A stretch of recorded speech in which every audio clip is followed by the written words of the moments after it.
New Orleans, 1848, was a city that seemed to breathe in fog.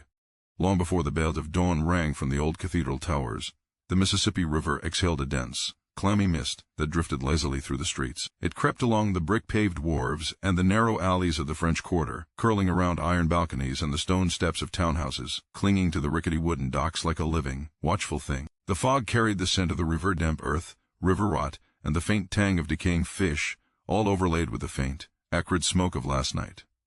Fires and the sharp sweetness of horse sweat from stables. Every sound seemed muted, swallowed by the haze, and every shadow stretched longer and darker, giving the impression that the city itself waited, silently, for something cruel to occur. But wait for a second before we continue towards the video. Let us know in the comments which country you watching from and what time of day it is for you, and don't forget to subscribe. By the time the first cry of the auction bell rang shrieking across the narrow streets and echoing off the walls of the warehouses, the fog had thickened into a near-white shroud. It was a veil that softened edges and distorted the shapes of men, horses, and merchandise, making them seem at once present and unreal. Merchants, planters, and curious onlookers had already begun gathering outside the Delacroix auction house, their boots clicking on the damp cobblestones, their breath steaming in the cold morning air. The smell of wet stone mingled with leather and linen, and the low hum of whispered deals and bets vibrated against the fog, like a low, ominous drumbeat. She stood on those same cobblestones, her bare feet pressing cold into the grooves and unevenness of the street. Her wrists were bound loosely with hemp rope, just enough to remind her of her status without impeding her movement entirely, though she had long since learned to move carefully, even in chains. The rope chafed against her skin, cutting faint red lines across her wrists, but she paid it no mind. Her body had been trained to withstand discomfort. Pain was a language she understood fluently. Her eyes, wide and almond-shaped, scanned the crowd not with curiosity but with quiet, intense calculation. She did not flinch at the jostle of men pressing forward to see her, nor at the low murmurs of women who judged her silently. She had been sold once before, as had her mother, and the memory of the humiliation lingered in her muscles and bones like a shadow. She was 17 years old. Her beauty was not a delicate ornamental sort. It was arresting, commanding. Her skin bore a warm bronze hue, glowing faintly even beneath layers of grime and river dust. The long, thick curls of her hair framed her face, restrained partially by a faded blue headscarf, though a few rebellious tendrils had escaped, brushing her cheek and forehead. Her full lips pressed together tightly, her high cheekbones casting soft shadows across her face. Every line, every contour seemed deliberately carved, giving her an appearance that demanded attention even from those who were determined to look away. Her posture was impeccable. She stood straight and immovable, shoulders squared, chin lifted, an almost regal presence amidst the cold, chaotic frenzy of human commerce around her. People whispered about her lineage. Some said she carried the blood of Spanish colonists, African ancestors, and French aristocrats, all in one body, a combination so rare that it seemed almost mythical. Her mixed heritage made her extraordinarily valuable in the eyes of those who trafficked in human lives, yet it also imbued her with a presence that was unsettling to the supercilious men, who evaluated her with glances and gestures. The truth was that her heritage carried more than beauty. It carried a latent power, a knowledge of survival, cunning, and defiance that could not be measured by gold or coin. And she knew it. Her mother had died the night before. No grave had been dug. No prayers were offered.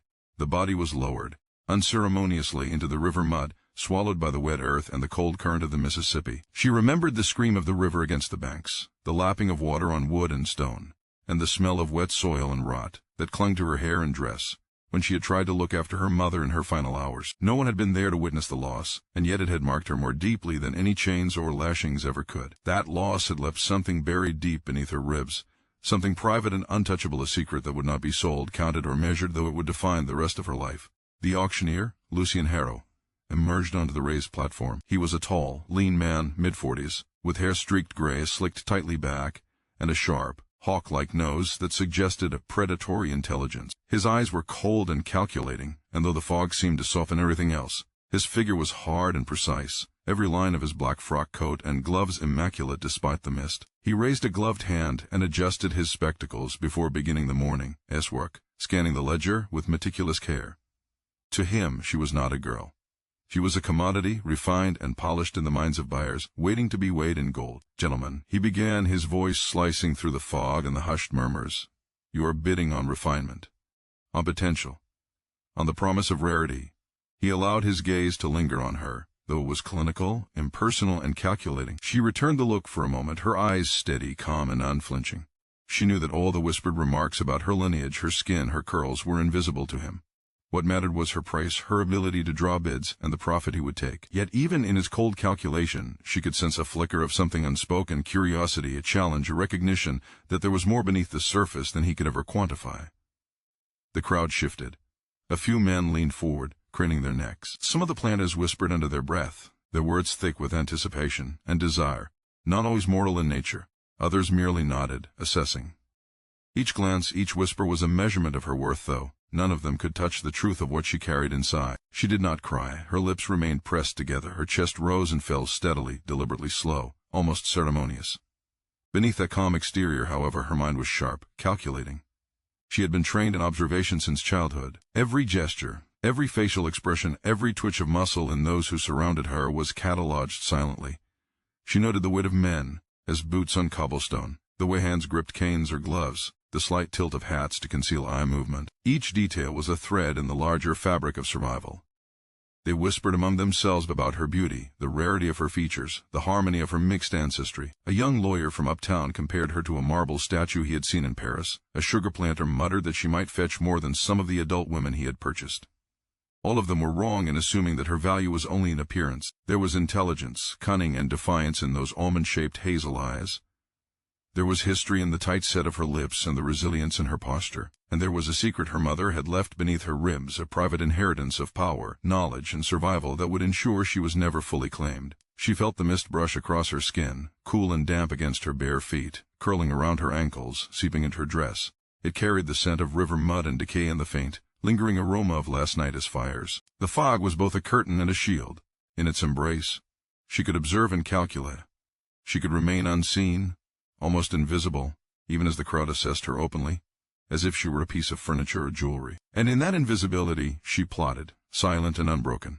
The crowd did not know what they were witnessing. They saw a beautiful girl, poised and silent, an object of commerce and curiosity. They did not see the layers of strength forged in sorrow and hardship, the knowledge inherited from a mother who had survived chains and oppression, or the secret that had been carefully concealed beneath flesh and bone. That secret was her legacy. It was her insurance against the world that sought to claim her, and she would protect it at all costs. The sun rose reluctantly, diffusing through the mist in pale, ghostly beams, touching the cobblestones and the ironwork of the balconies, glinting off puddles left from the previous night, as rain. The auction was ready to begin in earnest. The murmur of the crowd thickened into a low hum, punctuated by the clink of coins, the scrape of boots on stone, and the occasional shout from an impatient bidder.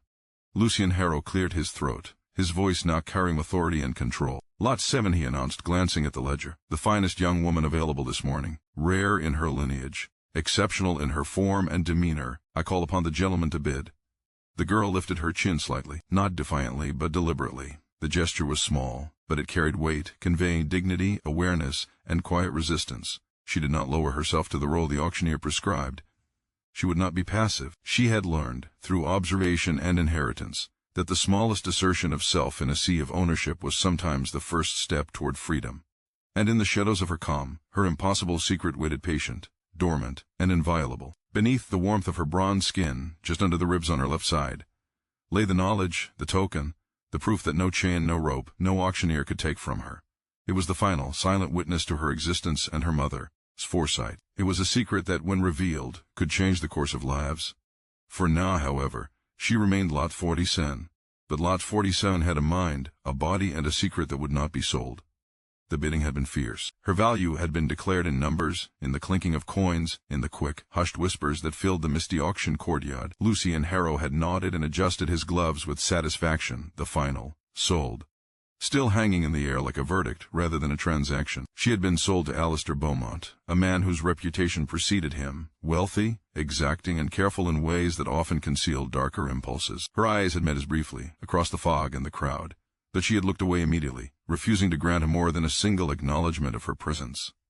Beaumont had stepped forward with the precision of a man accustomed to authority. He was broad-shouldered and imposing, though not overtly brutish. His pale eyes, almost unnaturally sharp against the fair skin of his face, assessed her like a rare object, something to be weighed, considered, and stored with care. His hair was light brown, combed meticulously, his posture straight and deliberate. His coat, a deep brown wool tailored to fit his broad frame, rustled faintly as he moved toward the girl, leather gloves creaking in quiet protest against the moisture of the fog. His smile was faint, cold, and measured, a smirk that never reached his eyes. She noticed the details immediately, cataloging them as she had been trained to do. The slight hesitation in the way he extended his hand to the auctioneer, the glint of a signet ring catching the dim light, the precise placement of his boots on the uneven cobblestones. These were the subtleties of a man who expected obedience, who demanded appearances, but who may, in the smallest moments, falter. She filed this information silently, knowing that the small details were often more important than the grand gestures. The crowd began to disperse as her new owner stepped aside, a few merchants and planters lingering just long enough to murmur their curiosity. Some admired her beauty openly, their gazes disrespectful, while others whispered behind gloved hands, debating her worth in hushed, conspiratorial tones. But she did not see them. Her focus remained on the man who had purchased her and the path she would be forced to follow. By evening, she was escorted through the twisting streets of New Orleans to a carriage with black curtains that seemed to swallow her small form. The vehicle was heavy, drawn by two black horses whose flanks glistened wetly in the fog. The wheels clattered over cobblestones, sending vibrations through her feet and back. She kept her head down, her curls damp and clinging to her temples, hands still bound, heart pounding with anticipation and fear. Outside, the city dissolved into a thick blur of fog and gaslight, the familiar smells of river and stone mixing with new odors, oils, wax, and the faint perfume of flowers planted in front of grand houses. The carriage rolled toward the Garden District, a neighborhood that rose like a monument to wealth and power, all white columns, iron gates, and carefully tended gardens. Lanterns glowed faintly behind fogged glass, casting tall shadows across the immaculate lawns. The contrast between the decrepit, bustling street she had left behind and the ordered luxury ahead struck her sharply. She felt the rope cut into her wrists again, though she refused to react. She had learned the language of restraint early, and restraint was a tool of survival. Inside the house, servants moved quietly, their eyes lowered when she passed. They did not meet hers, and she did not expect them to. In their silence, she could sense the tension, the unspoken rules that governed life in a household of this magnitude. Footsteps echoed across the polished floors, keys jingled softly against belts, and the air smelled faintly of wax and cold stone. She noted these things with the precision of habit, recording each sound, each movement. Every detail might one day be useful, either to escape or to survive. Beaumont's wife was absent. Rumors whispered through the servants. Corridors suggested that she had died recently, a convenient death, leaving him free of social obligations that might complicate the acquisition of a young, beautiful servant. The absence of a matriarch meant the house was quieter than she expected, the rooms echoing with emptiness, the chandeliers casting intricate shadows across the walls. She was led to a small room near the rear of the house. The walls were narrow, the ceiling low but clean.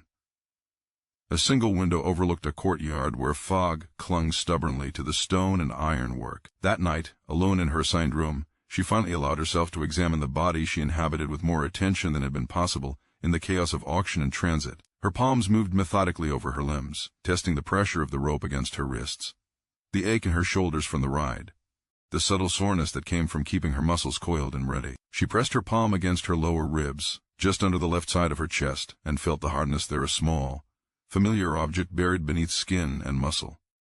It was her mother's final gift, a secret left hidden, known only to the two of them, something that had survived the hands of the traffickers, the auctioneers, and the men who had claimed to own her, and something that now lay quietly within her body. It had been taught to her as a matter of survival: never reveal, never let curiosity betray you, and above all, preserve what is yours when everything else is taken. She did not cry, she did not scream. She merely traced the outline of the object beneath her ribs, feeling the contours, the edges, the coolness against her fingers.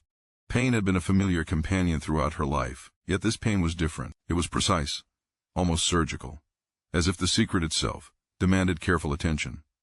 She breathed shallowly, letting the dim glow of the candle at the corner of the room illuminate her bronze skin and the soft shadows cast by her curls. Days passed in a rhythm that she quickly adapted to. She learned the sounds of the house, the subtle creak of stairs at dawn, the quiet shuffle of servants preparing the dining halls, the muted clatter of keys in the corridors. The fog continued to press against the windows, wrapping the Garden District in a blanket of uncertainty, and she used it as cover to observe, to memorize, and to anticipate. Each night, she returned to the secret beneath her ribs, pressing gently, ensuring it remained safe.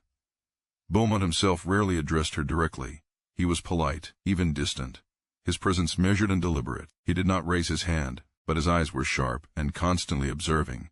She understood quickly that his assessment was thorough, not just beauty, but composure, intelligence, and temperament. She learned to offer no unnecessary expression, to respond only when addressed, and to keep her gaze firm but not challenging. Despite his outward calm, there was a subtle tension about him, a sense that he expected her to be more pliable, more obedient, yet sensed, perhaps instinctively, that she was something beyond the ordinary. She watched the way his eyes lingered on her hands, the way he noticed every tremor in her movements, every twitch of muscle, as though he were measuring her worth not only in currency but in control and defiance. She observed the house and its occupants with quiet intensity. The servants avoided her gaze, yet their whispers were not entirely hidden. They speculated on her origin, the unusual combination of her features, the pale luster of her eyes in the candlelight, the grace with which she moved despite restraint. Even the slightest gesture of acknowledgement, the smallest sigh or tilt of her head, was interpreted as a statement of character. She allowed them these interpretations, letting her calm and presence create narratives they could cling to, while keeping the truth, the secret, firmly protected beneath her flesh.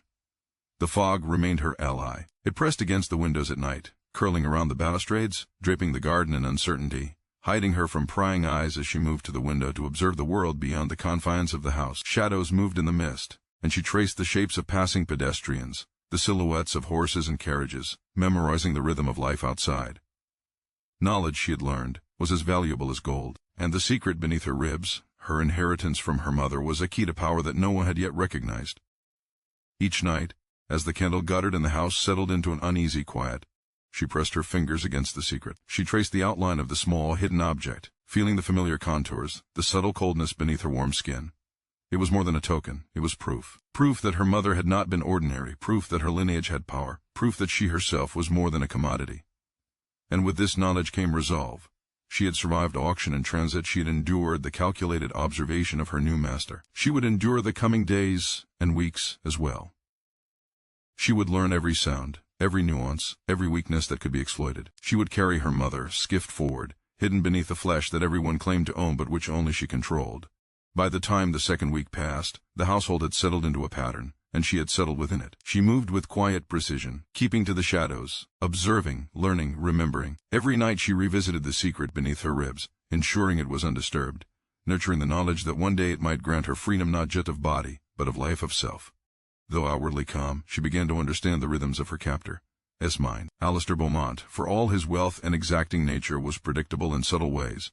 His routines, his gestures, even the cadence of his speech in private quarters, followed patterns that could be anticipated and eventually manipulated. She made mental maps of his behavior, storing each observation with the same care she used to protect the secret beneath her ribs. And through it all, the fog never left. It draped the house, muffled sounds, and created pockets of concealment where she could be alone with her thoughts, her memories, and her mother as gift. The city outside might have been cruel and indifferent, but within that fog, she found a strange sanctuary, a space where she could plan, wait, and prepare. The secret beneath her ribs pulsed with quiet power, a latent force that promised liberation if only she survived long enough to claim it. It was the impossible inheritance of a mother who had known chains and despair yet had found a way to imbue her child with more than mere survival. It was, as her mother had whispered once, a key that no one will ever steal if you guard it well, and she would guard it with every ounce of her being. The house had settled into a rhythm by the third week of her captivity. Each morning the fog rolled thickly through the garden district, curling around the white columns and the iron gates like a specter. The world outside remained blurred, shadowed, uncertain, a reflection of the uncertain life she now led. Within those walls she had grown accustomed to the movements of servants, the quieted clatter of dishes, the soft whisper of keys through corridors, and the deliberate, measured footsteps of Alistair Beaumont. Each sound, each subtle shift in the environment, became a marker for her attention, a reminder that in this house, survival demanded observation as much as restraint. Beaumont himself remained distant but always present. He did not touch her, but his eyes measured constantly, assessing not just her beauty, which was undeniable, but her posture, her composure, the micro-expressions she could not entirely control. There were times when he lingered in the doorway of the small room to which she had been assigned, watching her perform the simplest tasks, folding linen, sweeping a floor, polishing a table. Every slight movement was a silent examination, an unspoken valuation. She understood that she was not merely a servant, but a subject under constant scrutiny. Her compliance was demanded, yet her quiet intelligence and her calm presence unsettled him in ways that neither of them fully acknowledged. She learned the daily patterns quickly, identifying the nuances that would later prove invaluable. The slight tilt of a doorknob before a servant passed by, the rhythm of the hallways as household staff moved from room to room, the pattern of light spilling across the walls at dawn, and the occasional creak of the second-floor stair each became familiar landmarks in her growing mental map of the house. She memorized these details not out of obedience, but out of necessity. Knowledge, she understood, was power. And in this house, power was the only currency she could truly control. It was during one of the long, fog-laden nights that she began to turn her attention inward. Her mother's final gift, the secret she had carried since childhood, remained a quiet, persistent presence beneath her left ribs. It was small, hard, and cold, yet it was alive with possibility. She had been trained to respect it, to touch it lightly, to memorize its contours without ever revealing it. Now, however, curiosity began to gnaw at her. She wanted to understand what she carried, not just to preserve it. She wanted to see it, to confirm that it was what her mother had said it was. Using a small, discarded fragment of metal she had found in a broken hinge one morning, she began to work carefully. Each night, she pressed the shard against the scar beneath her ribs, gentle but persistent, easing it into the small opening that her mother had created for this moment. Pain shot through her body as she worked, a sharp, electric sensation that blurred the edges of her vision. Sweat clung to her curls, dampening the faded blue headscarf, and her breath came in shallow, measured gasps. She pressed the shard again and again, her bronze skin slick with effort, and gradually the object beneath her flesh began to shift. When it finally emerged, she bit down on the sleeve of her linen dress to keep from crying out. The object was small, dark, and unmistakably solid.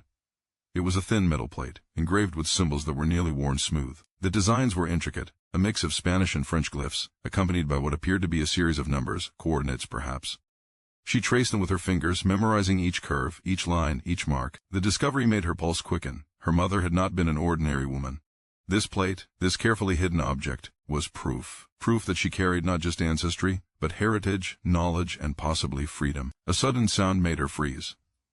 Footsteps, deliberate and slow, echoed from the corridor outside. Someone approached her room. Heart pounding, she pressed the plate beneath the loose floorboard she had noticed earlier, concealing it just as the door creaked open. Beaumont stepped into the dimly lit room, his pale eyes narrowing as he took in the scene. "You bleed," he said softly, his voice carrying both observation and curiosity. He did not raise his hand, did not move toward her, yet the weight of his presence was enough to make the air heavy and still. "Yes," she replied simply, lifting her chin, maintaining the same posture and calm that had become her armor. Her voice was quiet, almost understated, but it carried the weight of truth. She would not lie, but neither would she reveal her secrets. Beaumont's gaze lingered for a moment longer, scanning her body for signs of injury, for any hint of vulnerability. His eyes, pale and calculating, caught the faint trace of red staining her linen. Yet he did not speak again. He turned, leaving the room, his footsteps fading down the hall. In his absence she exhaled slowly, the tension draining from her body in measured waves. The plate remained hidden beneath the floorboard, a dormant promise of power and escape. She pressed her palm gently against her ribs again, feeling the faint indentation that marked the spot, and let herself savor the sense of security it provided. Though she was trapped in the house, under the watchful eye of a man who sought to own her body, the secret beneath her skin reminded her that she was still free in ways they could not touch. Days turned into weeks. She continued her nightly work, using the shard to press lightly against the scar, ensuring the metal plate remained intact and undisturbed. She studied the house, noting the routines of servants and the subtle habits of Beaumont himself, the way he adjusted his coat, the inflection in his voice when speaking to the staff, the cadence of his steps on the polished floors, all were meticulously recorded in her mind. She catalogued these details silently, forming strategies she could deploy if the opportunity for escape ever presented itself. Beaumont remained distant but observant. He spoke rarely, his communication deliberate and measured, yet she sensed the constant calculation in his pale eyes. He was aware of her intelligence, aware of her presence, and perhaps aware, though he would never admit it, of the latent power she carried within herself. She allowed him this illusion of control, even as she quietly plotted, every gesture, every observation, a step toward eventual freedom.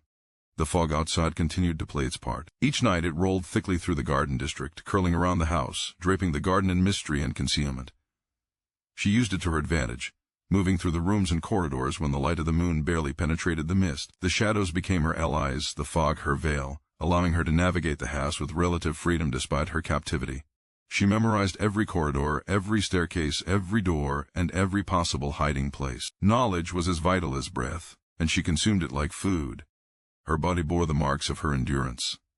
The small abrasions on her wrists from the ropes, the soreness from hours of standing or bending, the subtle bruising along her shoulders, each was catalogued and endured silently. Pain was a companion she knew intimately, and she used it as a tool to measure her limits and strengthen her resolve. Her mother, His gift beneath her ribs was a constant reminder that suffering could be transformed into power, that injury could be a shield, and that knowledge could be a weapon.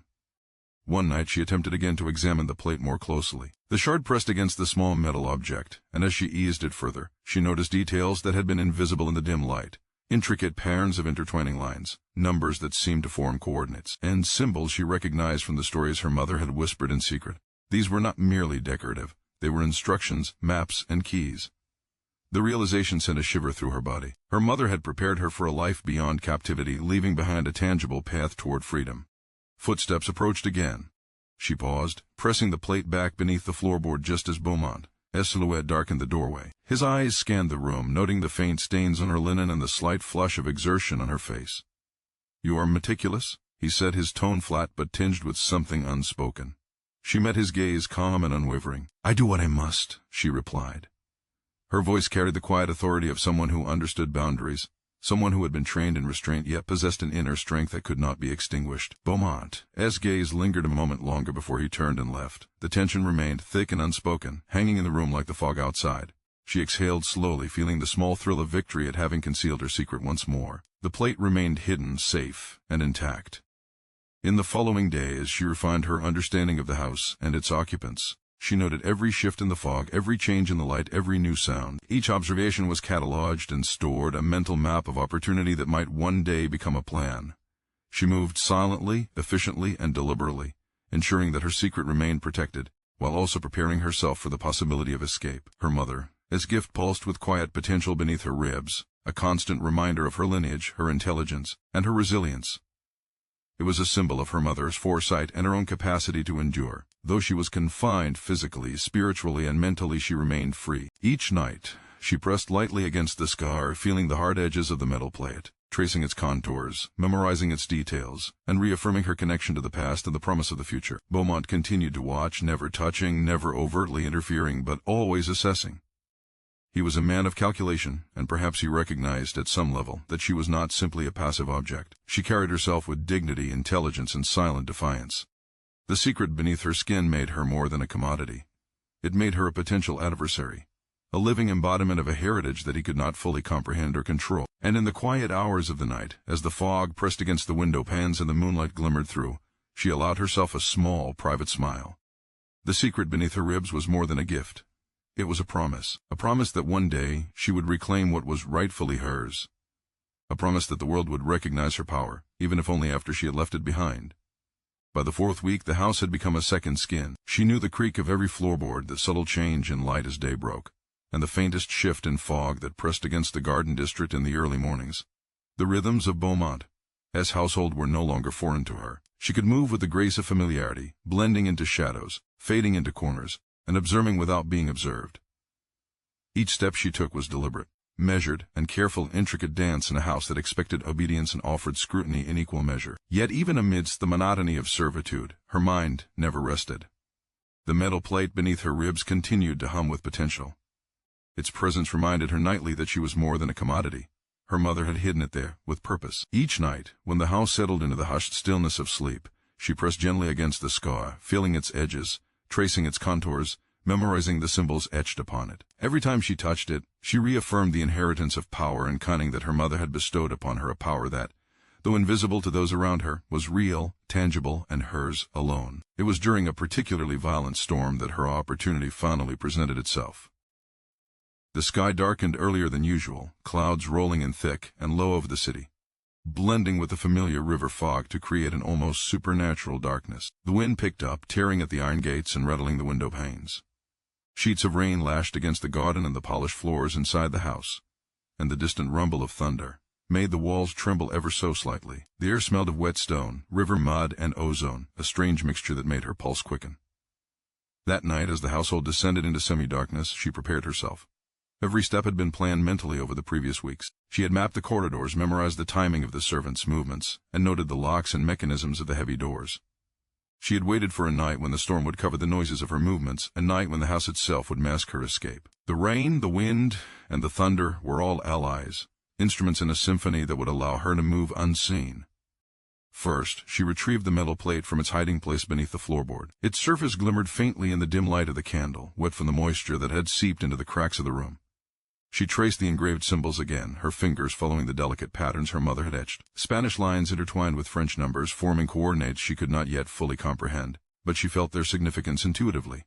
They pointed to a destination far beyond this house, far beyond the city that had sold her. Freedom had a location. Her mother had not left her powerless. She had left her a map, a key, and a promise. With the plate safely pressed against her side beneath her dress, she moved toward the window. Rain pelted the glass with ferocity, hammering against it like a relentless drumbeat. The wind howled, shaking the panes and forcing her to clutch the sill for balance. From below, the garden was a blur, a tangle of iron gates, marble statues, and sodden grass, all disappearing into the thickening fog. She knew that to descend directly would be impossible. The gate was locked, and the house stood high above the garden level, but a servant's ladder, left carelessly against a wall during a previous repair, provided a narrow chance, a thin, precarious path to freedom. She descended carefully, boots left behind, bare feet gripping the soaked wood and stone. Every muscle was taut with concentration. Her bronze skin gleamed under the occasional flashes of lightning that illuminated the storm. Her curls clung wetly to her temples, her faded blue headscarf darkened by rain, and her torn linen dress stuck to her, heavy with water. Her heart pounded in time with the storm, matching its rhythm. She knew that one misstep could mean capture or worse, but she did not falter. The secret beneath her ribs guided her, and she pressed it close, as if it were a talisman against the danger around her. She reached the iron gate, its surface slick with rain. Hands numb from cold and tension, she forced it open slowly. A groan of protest echoed through the fog, but the sound was masked by the storm's fury. She slipped through, her body low, careful not to disturb the muddy ground or draw attention. Every step was deliberate, every movement calculated. She was free for the first time in weeks, yet the storm was merciless. Rain laced through her hair, ran down her arms, and soaked her linen dress. Thunder shook the world, lightning momentarily illuminating the garden district in stark white relief. Then came the shot. The crack of the pistol broke through the storm like a hammer. Pain erupted in her left shoulder, a scorching, sudden agony that made her stumble. The plate beneath her ribs rattled faintly, but she did not release it. Blood mixed with rain, soaking her dress, her curls plastered to her face. Her body hit the mud with a wet, splattering thud, yet she pressed forward, dragging herself toward the darkness of the streets beyond. The city itself seemed to welcome her. Fog wrapped around her like a cloak, masking her movements. Streets twisted and turned unpredictably, but she moved with purpose, recalling the map her mother had inscribed in her memory. Every shadow became a shield, every puddle a mirror to mislead any pursuers. Her shoulder throbbed, but she forced herself onward. Pain had never been enough to stop her. Endurance and cunning were her allies. Behind her the faint echo of pursuit lingered. She could hear the hurried footsteps, the shouts, the occasional curse carried faintly by the wind, but she did not look back. Her focus remained on the metal plate, the coordinates, the impossible secret that had guided her survival thus far. She had left chains, fear, and ownership behind in the house that had tried to claim her, yet she remained tethered to a single, immovable truth: she was not property. She never had been. Hours seemed to pass in minutes as she navigated the twisting streets, the mud sucking at her bare feet, her soaked dress weighing her down. The storm persisted, relentless, yet she moved with an almost preternatural awareness, each sense heightened. The fog, the rain, the thunder, they all served as cover. Every alleyway offered concealment, every shadow a sanctuary. And through it all, the secret beneath her ribs remained secure, pressing against her body like a pulse of defiance and hope. By the time the storm began to wane, she had reached the edge of the city, near the low docks that ran along the Mississippi. Her body was trembling with exhaustion, pain, and adrenaline, yet she refused to collapse. She had survived chains, auction blocks, and now a gunshot. Each step she took further from the house was a step closer to freedom, and she pressed onward, with the stubbornness of someone who had been trained to endure. She pressed the plate against her ribs one last time that night, feeling the cold metal through her soaked dress. It was proof, promise, and guidance all at once. She had survived the storm, the bullets, and the confines of the house. And now, standing at the edge of the fog-choked docks, she knew that the world beyond awaited her, a world that she would navigate not as a slave, but as a young woman who carried a secret powerful enough to change her destiny. Though her shoulder ached and blood mixed with mud on her skin, she allowed herself a moment to breathe, to feel the raw, unfiltered taste of freedom for the first time. The fog swirled around her like a cloak, shielding her from eyes that would seek to reclaim her. The river glimmered faintly under the occasional flash of lightning, reflecting a path she had never dared to imagine. The city itself seemed suspended in uncertainty, waiting for her next move, unaware that one of its most precious and dangerous inhabitants had slipped through its grasp. And beneath her skin, the impossible secret remained, intact and inviolate, a pulse of inherited power that no storm, no bullet, and no man could take from her. She pressed on, stepping into the night and into the uncertain future. Guided by the promise of freedom her mother had left behind, the fog hung heavy over New Orleans like a living entity, curling through the streets and alleyways with a will of its own. Even after the storm subsided, the mist refused to disperse, lingering over cobblestones and iron railings, veiling the world in a soft, ghostly ambiguity.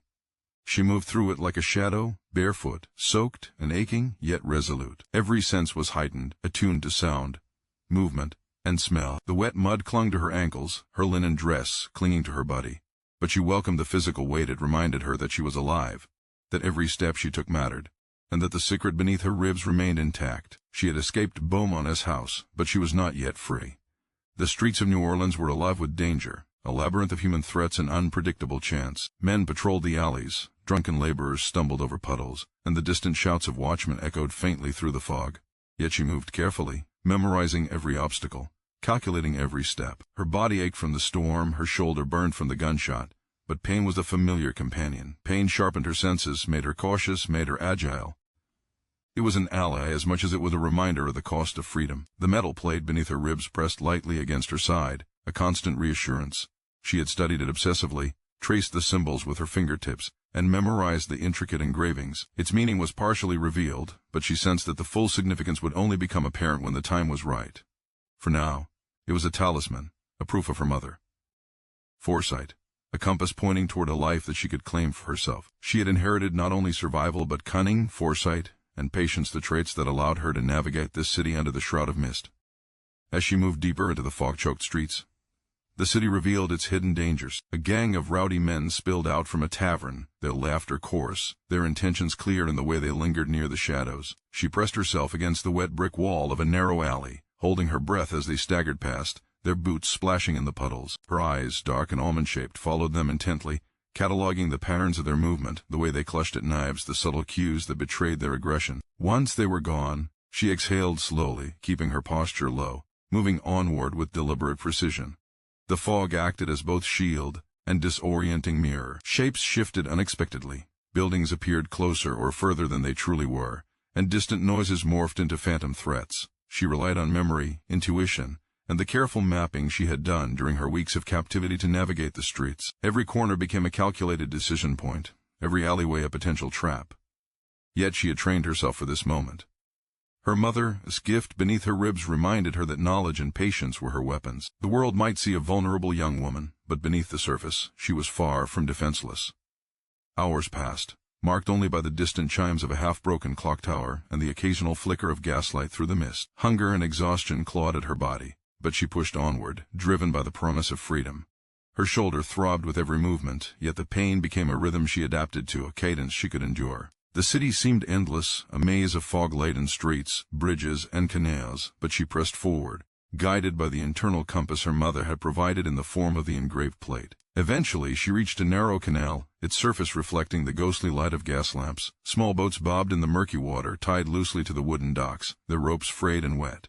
She paused, listening. The distant sound of pursuit had faded, replaced by the soft lapping of water and the occasional creak of the docks. She pressed her palm to the plate beneath her ribs, feeling its reassuring cold, and realized she had reached a turning point. Beyond this canal lay possibilities. The world could be claimed or lost in the next moments, depending on her decisions. She chose a boat, small and unsteady, with a single oar. Its wood was slick with rain, and the rope binding it to the dock was frayed, but it would serve. She lowered herself carefully into the vessel, feeling the cold water seep up through the bottom. Every movement was deliberate. A misstep could tip the boat, drawing unwanted attention. The fog swirled around her, muffling her shallow breaths and masking her presence from those who might still be searching. The river became her ally, carrying her silently downstream. Her body pressed low, her hands gripping the oar. As she paddled, the city, its outline blurred into ghostly shapes in the mist. The gas lamps cast long, distorted shadows over the water, creating a surreal, dreamlike landscape. Each stroke of the oar sent ripples across the canal, breaking the reflection of buildings, trees, and lanterns. The air was damp, cold, and heavy, and yet she welcomed it. It sharpened her senses, invigorated her despite exhaustion, and reminded her that she was alive and in control of her own movements. Yet danger was never far. Shadows shifted along the riverbanks, figures moving stealthily through alleys and over docks.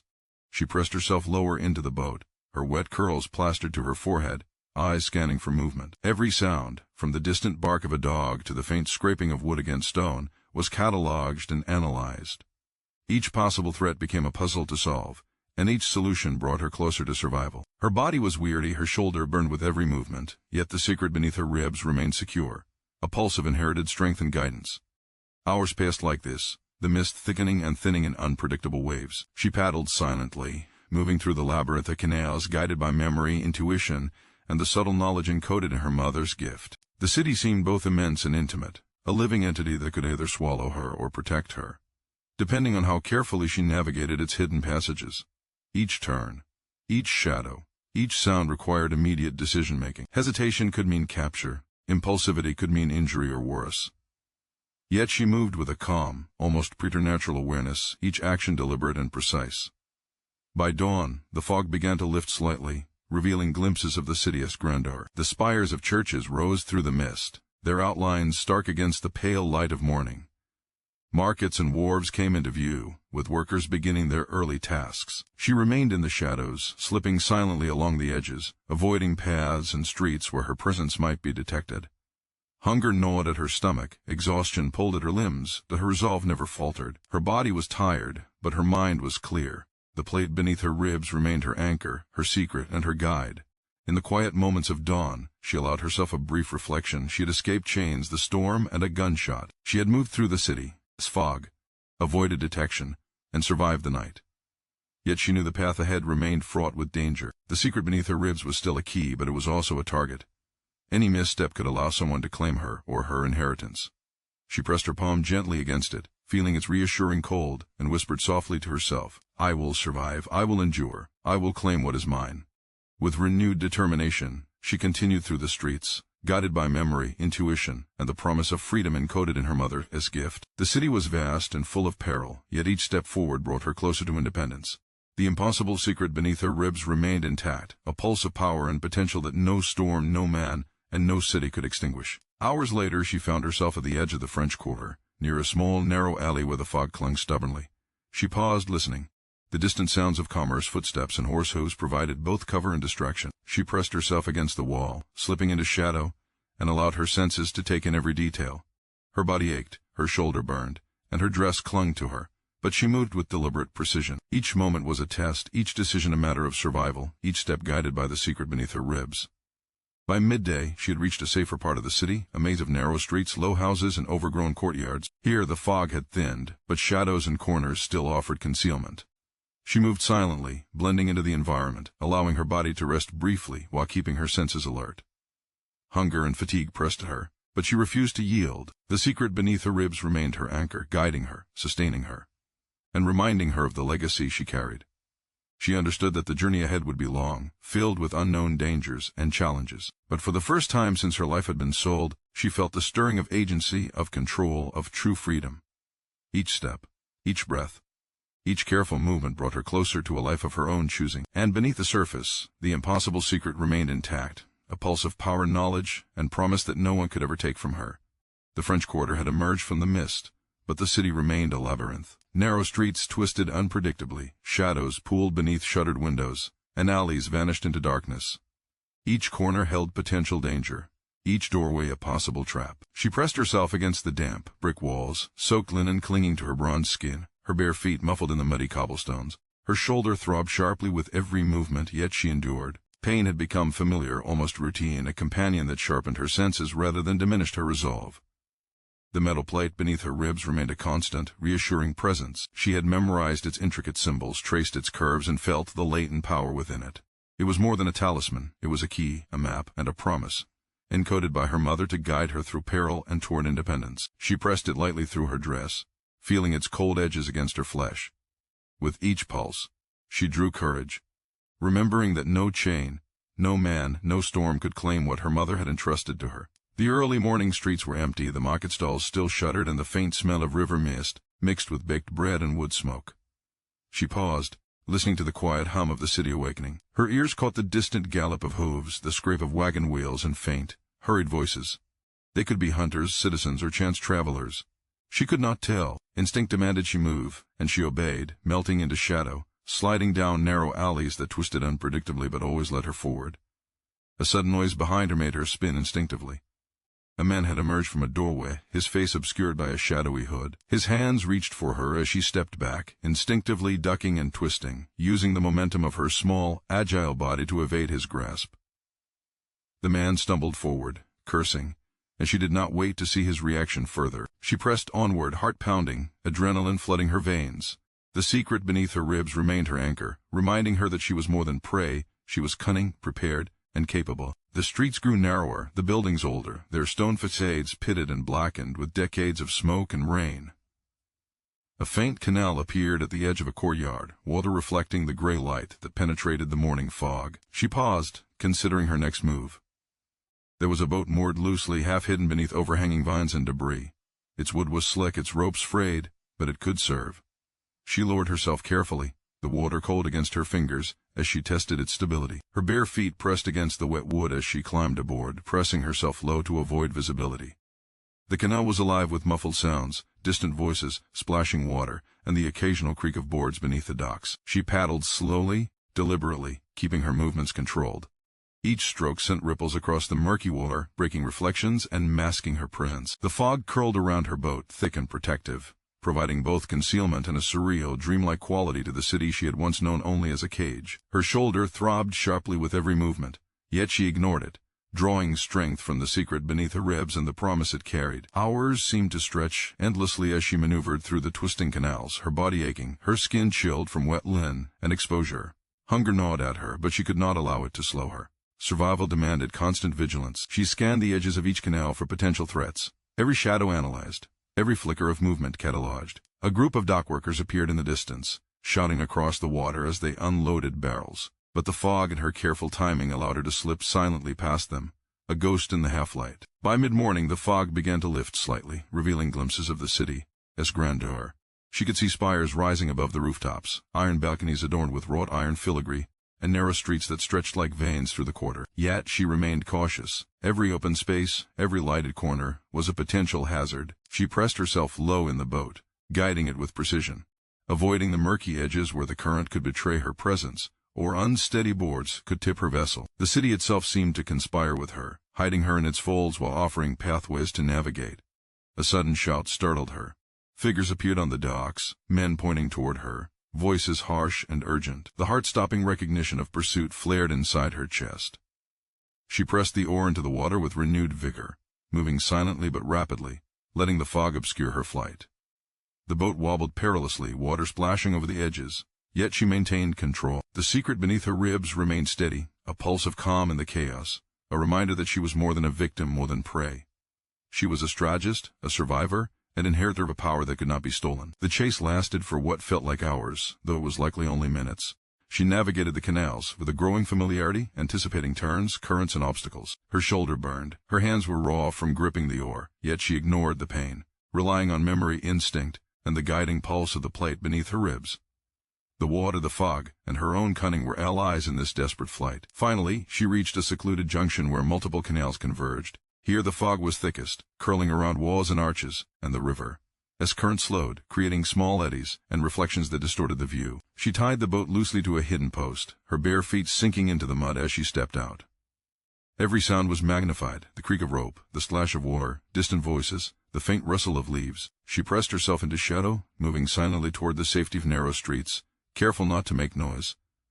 She paused for a moment, allowing herself to breathe. The secret beneath her ribs pressed gently against her side, a tangible reminder of her mother's foresight and her own resilience.